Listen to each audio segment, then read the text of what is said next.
கைலை மலையானே போற்றி போற்றி.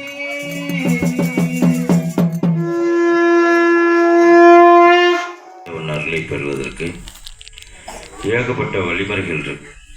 ஆண்டவன் நேரடியாக பேசுவதற்கும் நம்ம உணர்வதற்கும் பல வழிகள் உண்டு. இப்போ இன்னைக்கு எத்தனையோ நிகழ்வுகள் நடந்திருந்தாலும், எத்தனையோ சிலைகள் கட்டி நம்ம கும்பாபிஷேகம் பண்ணியிருந்தாலும், எத்தனையோ கோயில்கள் கட்டியிருந்தாலும், எவ்வளோ பேருக்கோ உதவிகள் செஞ்சிருந்தாலும், எவ்வளவோ பண்ணியிருக்கோம். அப்போது ஓரளவு கூட ஏதோ பண்ணுறோம் அப்படிங்கிற ஒரு நிறைவு மட்டும் இருக்கும். ஆனால் இன்றைக்கி ஒரு மனசுக்குள்ள ஒரு சிறு ஆனந்தம், ஒரு சிறு அளவிலான ஒரு சந்தோஷம். ஏன்டா எவ்வளவோ பண்ண வேண்டியிருக்கு, அதில் லட்சத்தில் ஒரு பங்கு இப்போ பண்ணுற ஒரு திருப்தி.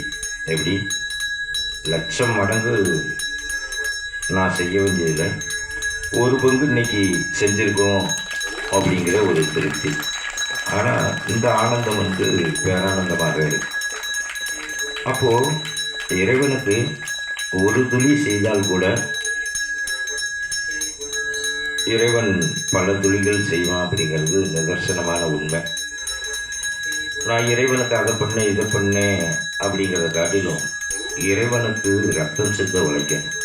எப்படி வேர்வை சிந்தனா பார்த்தா ரத்தம் சிந்த உழைக்கணும், ரைட்டா? அப்போது இறைவன் ஓரவஞ்சக்காரன் இல்லை, எல்லாத்துக்கும் எல்லாமே கொடுத்துருக்கான், எல்லாமே கொடுக்கணும்னு நினைக்கிறான். அதை பெறுவதற்கு அடியார்கள் தயாராக இருக்கணும், அன்பர்கள் தயாராக இருக்கணும். நன்றியை மறப்பது நன்றன்று, நன்றல்லது அன்றே மறப்பது நன்று.